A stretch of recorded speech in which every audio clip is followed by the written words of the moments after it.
Right. Good morning, everybody. Just that microphone to get where it's supposed to be.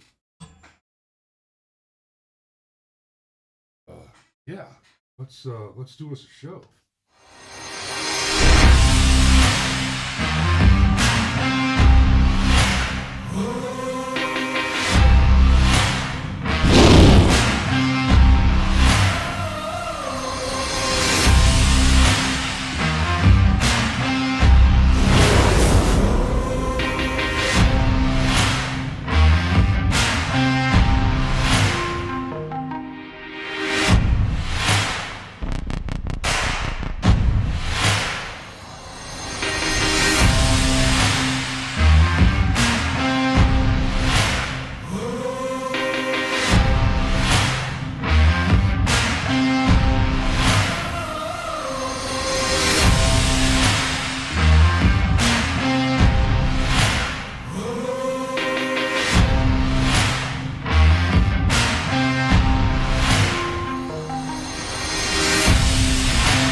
And good morning. Good morning. Okay.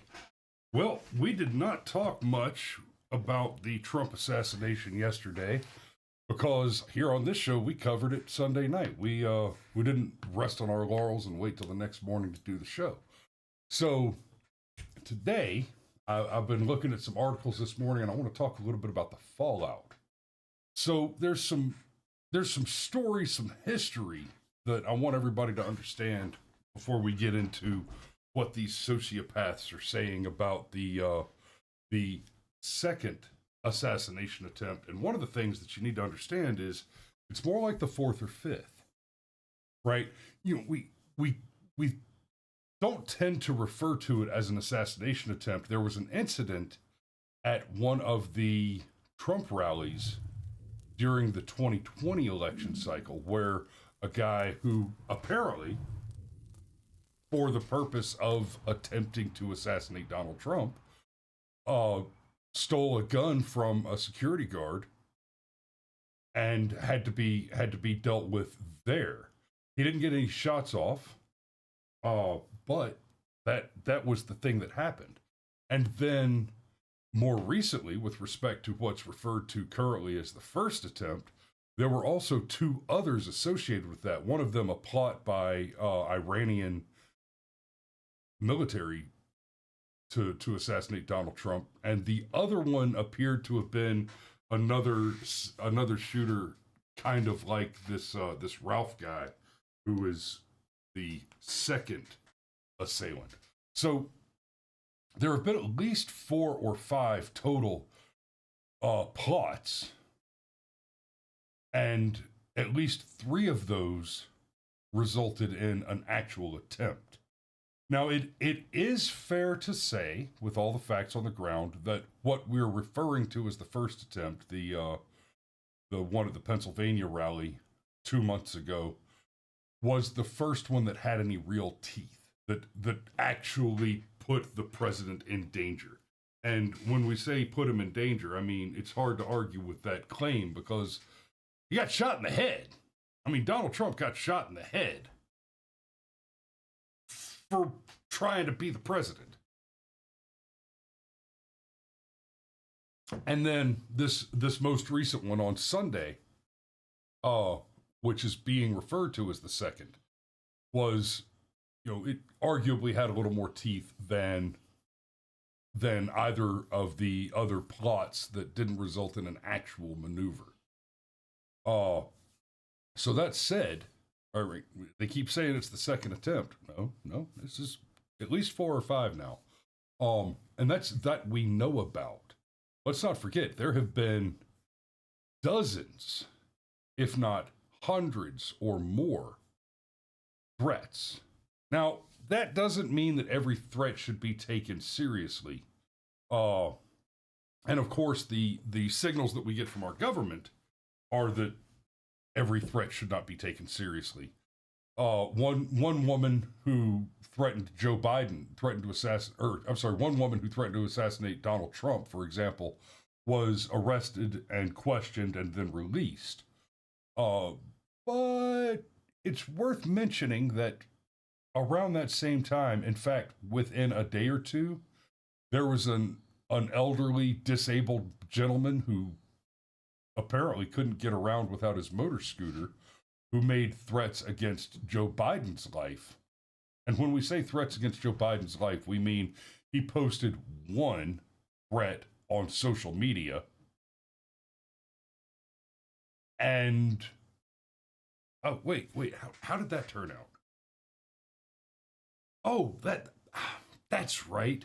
The FBI went to his house in a pre-dawn raid and murdered him in his home.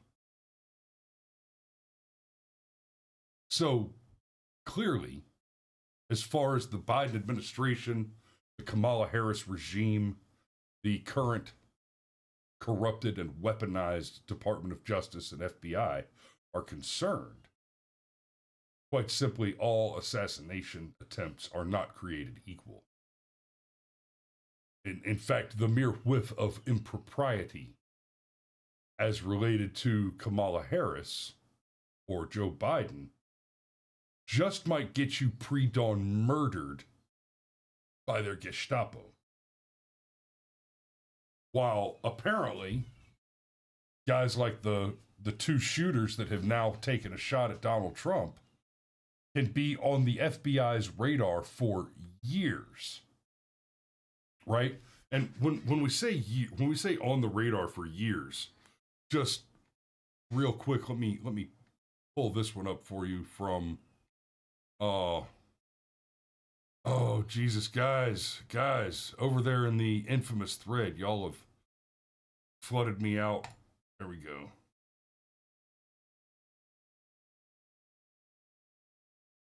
This is from the Washington Post, God forbid, but the assassin, this guy has been arrested like 100 times, literally. I'm not speaking hyperbolically there. For everything from driving without a license to, I shit you not, 2 counts of possession of a weapon of mass destruction.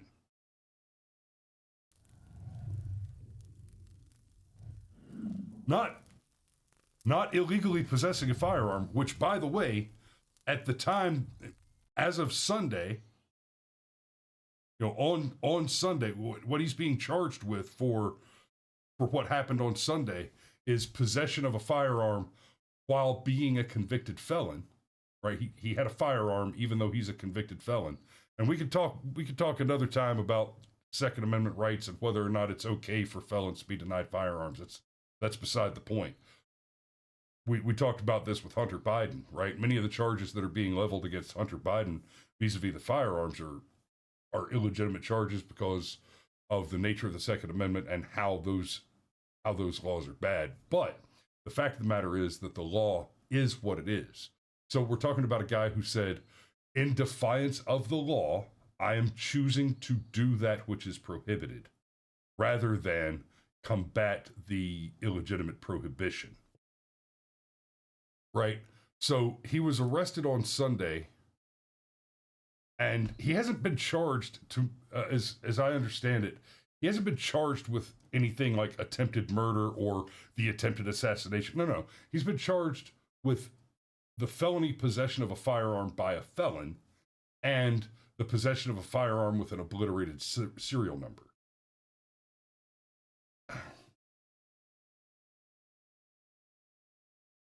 It is growing more and more difficult to believe that our government is not complicit in these attempts. It is what it is. But let's talk about the fallout, the copium. Pitt Danny points out the shooter was recruiting for Ukraine, getting them visas and passports, which means he has State Department connections. In all fairness, it doesn't necessarily mean he has State Department connections, Danny. I listened to one interview where he was talking about buying fake passports out of Pakistan, and that would be a good place to secure them because Pakistan is such a corrupt state. And in his defense, he's not wrong about that. Pakistan is full of criminals. Now, I will great. That's a little devil's advocate. That's a little devil's advocate that it is possible. It is very possible to do what he was talking about, getting visas and passports illegitimately through a hostile foreign nation that happens to be a state sponsor of terror. So just to be perfectly fair, but as one of my dear friends in the infamous thread says, this is the glowiest of glows that I have ever smelled on an operation. And yeah, it is very difficult to imagine that this guy is not somehow a state-sponsored agent, essentially. His storied past includes charges from, I mentioned he's been charged with 2 separate counts of the possession of a weapon of mass destruction. He was once arrested after having barricaded himself in his.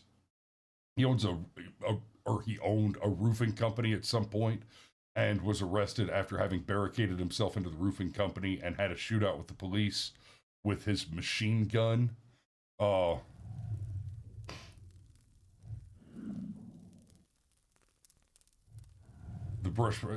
was an online. Sean Stryker says there was an online conversation captured. 2 parties said he was solid, except for the postings on Facebook.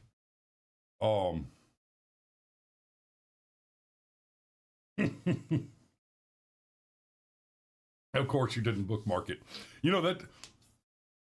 Sean, I get it, brother. I do. It is difficult to keep up with every piece of psychotic rhetoric that you come across. So, the fallout. The Democrats have 2 major chunks of playbook that they like to use. One of them, and we see this a lot with the Biden regime and the Harris campaign, etc. And I'll credit it to Bill Whittle. I've talked about this before. It's what we call the lie ratchet, right? You tell one lie, and then when you get caught, you tell the next lie.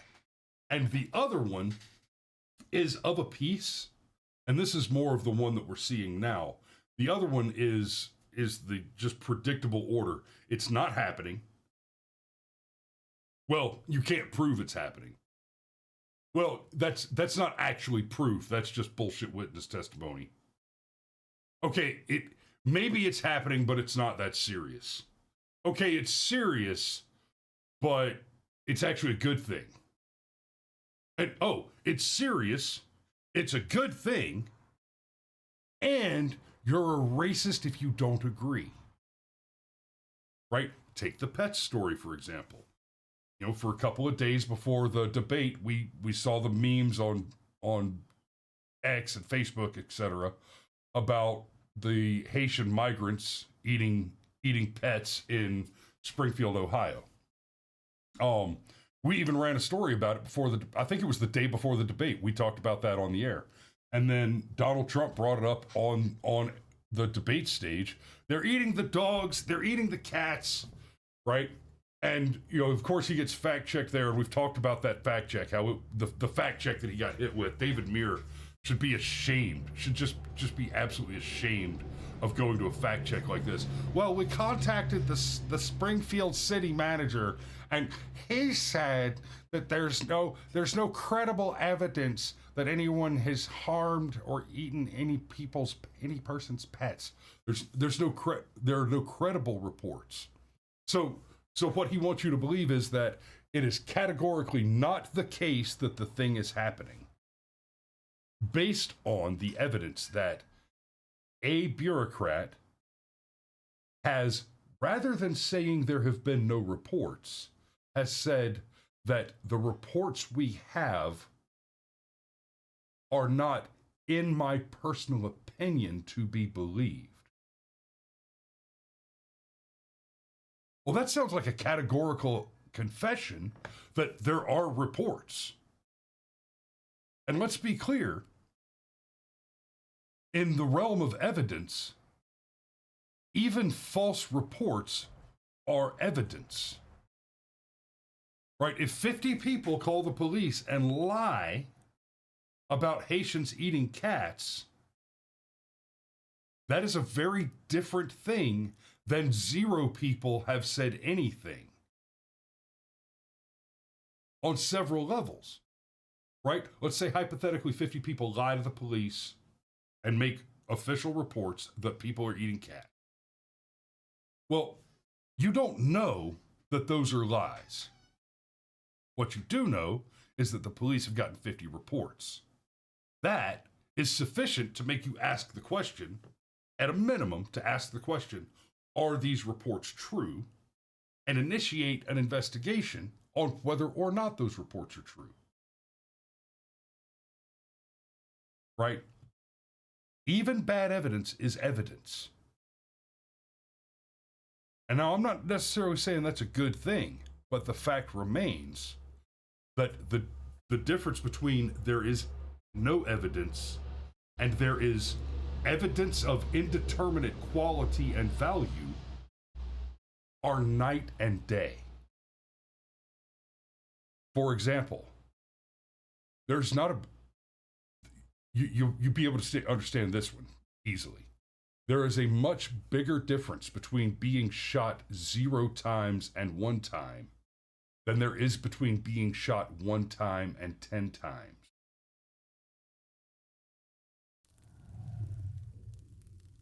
Right? I'm a little bit on fire versus I'm a whole lot on fire is a much less important difference than I'm on fire versus I'm not on fire at all. There is a gulf of difference between 0 and 1. The difference between 0 and 1 is much, much, much bigger than the difference between 1 and any other number. That's why the concept of nothing, that's why the concept of 0 is so important and so predominant. It's why human mathematician minds had such a hard time saying that to begin with. So, what are they saying now? Where's the lie ratchet gone to on this particular story? Trump reacts to assassination attempt by making things far, far worse. This is from the New Republic. In Donald Trump's first interview following the apparent attempt on his life on Sunday, he blamed the incident on his political rivals, telling Fox News that the would-be assassin believed and acted on the rhetoric of Joe Biden and Kamala Harris. Their rhetoric is causing me to be shot at when I am the one who is going to save the country, and they are the ones that are destroying the country, both from inside and the out. Trump told Fox, they do it with a combination of rhetoric and lawsuits that wrap me up in. These are the things that dangerous fools like the shooter listen to. That is the rhetoric they listen to, and the same with the first one.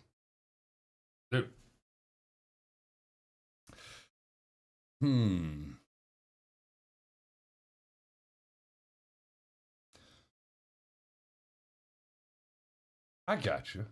I see. So we're victim blaming. That's one of the left's other fallbacks. Oh, he deserved it. He deserved it. So the Donald has gone so far, bless him, for paying attention, as to release this letter. And I want to go through this with you real quick. Democrats' rhetoric inspired another attempt on President Trump's life. The claim is that Donald Trump uses inflammatory political rhetoric that risks causing violence. Now, let's give them the benefit of the doubt for a moment and assume that that's true. That the rhetoric he uses risks inspiring people to do violence. And with that in mind, let me explain something. There are, within the law, whether or not we agree with these facts, the fact is that within the law, there are restrictions on free speech. Not many, and they're supposed to be very tailored and narrow. But it is illegal to make calls for action that suborn crimes. Right? For example, if you were to suggest that somebody should die in the elevator with you, that's not explicitly saying that you intend to murder them with your own hands, but it's of a piece. Now, you will find it very difficult, I dare you, to go and find Donald Trump explicitly saying, go and commit crimes, go and cause harm, go and do injury to people. You're not going to find that. Now, you will find him saying that the press is the enemy of the people, which, by the way, even that, like, he has said it now, but for the first, like, 2 or 3 years that we were being told that Donald Trump keeps telling us that the press is the enemy of the people, it was actually a misattributed quote. Somebody else had made that statement, and Trump had not disagreed with it. And yeah, Waller points out these restrictions are so tailored that it's almost impossible to run afoul of these restrictions accidentally. In fact, in most cases, when someone asserts that you have run afoul of the restrictions, then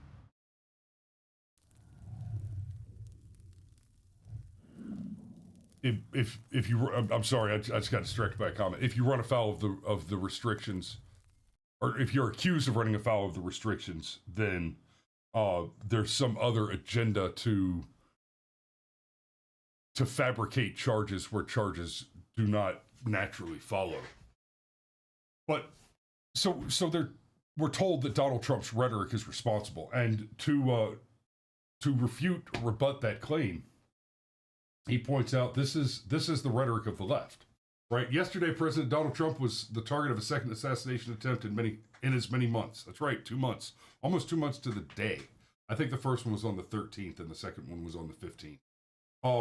Thankfully, the would-be assassin was stopped by the heroic action of law enforcement. But make no mistake, this psycho was egged on by the rhetoric and lies that have flowed from Kamala Harris, Democrats, and their fake news allies for years. And yes, years. We've got a decade now of people calling Donald Trump literally Hitler. Oh, Stryker says libel, slander, perjury, omission.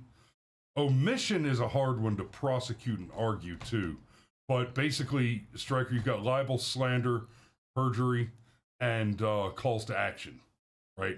If you actually suborn the commission of a crime, that can be charged as well. And I think that's it. So Democrats used increasingly incendiary rhetoric against President Trump in the days, weeks, and months leading up to the 2 assassination attempts. Kamala Harris repeatedly, Trump is a threat to our democracy and fundamental. Y'all ready for this? Oh yeah, it goes on. And on. And on. Right? We've got 4 pages of this. Right? Trump is a threat to our democracy. It's on us to recognize the threat Trump poses. Does one of us have to come out alive? Ha ha ha. That's in reference to the clip that I played you guys yesterday where Harris is doing an interview and she's asked, if you've got to be in an elevator with 1 of 3 people, Donald, I think it was Mike Pence, Donald Trump, or I forget who the third one was, but Harris didn't even answer the question. She said, does one of us have to come out alive? Ha ha ha. Oh, God, that woman's voice. It's time to put Trump in a bullseye, said Joe Biden, right? We're on his quotes now. I mean this from the bottom of my heart. He's a threat to the nation. There's one existential threat. It's Donald Trump. Trump is a genuine threat to the... Wait, Joe, there's one existential threat? So we're off climate change then, right? No more of that? I mean this from the bottom of my heart. Trump is a genuine threat to this nation. He's literally a threat to everything America stands for. Trump and MAGA Republicans are a threat to the very soul of this country. Trump and the MAGA Republicans represent an extremism that threatens the very foundations of our republic. And it goes on and on and on. Right? Where's the last? I think there was one. There was actually a congresswoman. I forget who it was now. That literally just straight up said he needs to be shot. It just happened. He must be stopped. Did that one not make the list? I guess that one didn't make the list. I may still have it pulled up.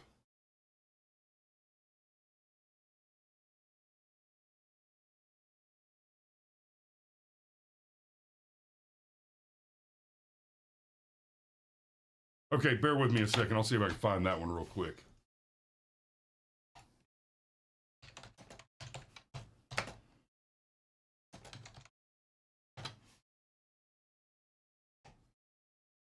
Yeah.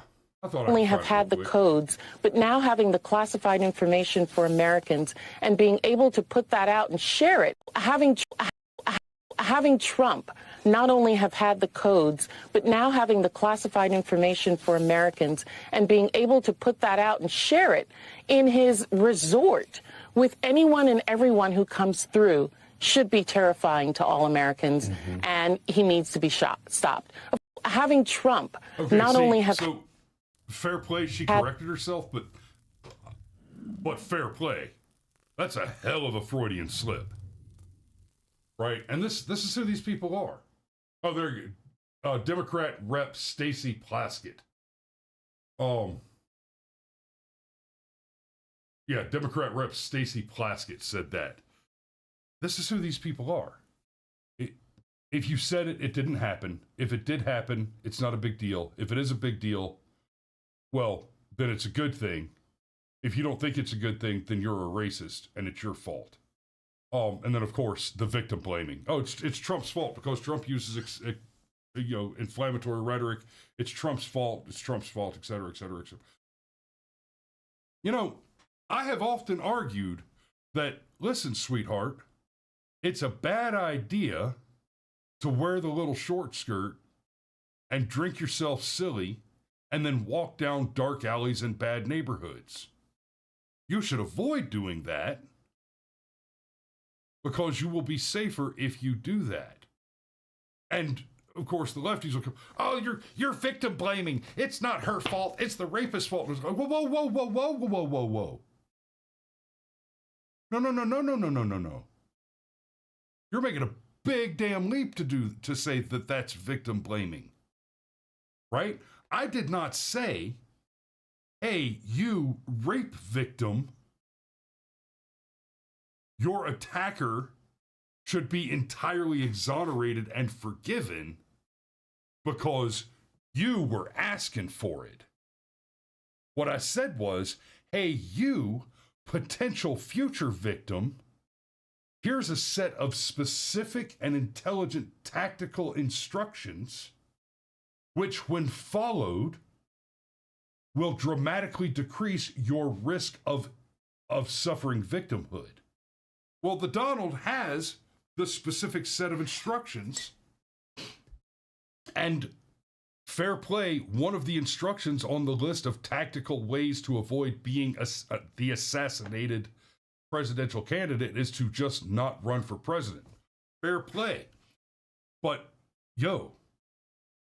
one does not achieve without taking risk. Now, the rest of that, what are the reasonable precautions? Well, Secret Service was out there with him. He had a security detail, and we've shit on Secret Service a lot lately because of how just abysmally bad they failed in Pennsylvania. But the fact is that in this case, what happened is Secret Service had a plan. They followed through, and they did intercept and apprehend the would-be assassin. right? They had Secret Service playing ahead. They're a hole or two in front of the president, and they're checking out the next hole on the golf course before the president gets there, and that's how they busted the bad guy. But these sociopaths are just straight victim blaming. This is not the, hey, little girl, don't make bad choices and you'll have a better life victim blaming that you usually hear about. This is, well, we know you got shot in the fucking face. Maybe you shouldn't have been such a dick. Oh, I'm sorry. I see. I see. When I got run over by that tractor trailer, I should have chosen a different street corner to stop on to buy a hot dog or whatever the fuck. You know, that's a very different thing. He's asking for it. That's basically what they're saying is he's asking for it and he deserves it. It didn't happen. If it did happen, it's not a big deal. If it is a big deal, it's a good thing. And if you don't agree, you're a racist. So, I'm going to go ahead and put a pin in it right there. I have got to get on the road and head toward the big city of Conyers because I'm not going all the way to Atlanta. Jesus Christ. But I'm going to meet our boy Cameron for lunch, and we're going to go see Am I Racist today. So I'll be reporting back on how that went. I have high hopes. I'm actually hearing very good things about this film. And, you know, let me be clear. I was planning on going to see the film anyway, because personally, even if this film is awful, I want our guys making art. And so I want to support them making art by spending my money on their art. So I'm going to see the film, you know, even if I'd been told by every credible source I could imagine that it was the worst thing ever done. I'm also a big subscriber to Jordan Peterson's theory of the bad first draft. Write a bad first draft, right? Don't worry about getting it right. Get it done, and then make it right. Because, you know, I'm sure you've heard the adage, right? You cannot allow perfect to be the enemy of the good, right? If you try too hard, perfection will stall you out and you'll never get it done. Pitt Danny asks, where's the film? Cameron and I are going to see it at the theater in Conyers, Danny. The show we're going to starts at 1. I'm going to be there between 12:30 and 1 to get tickets and popcorn and get a seat and everything. So if you want to drop in on us, we'll be there. Y'all be safe, guys. We love you, and we will see you tomorrow.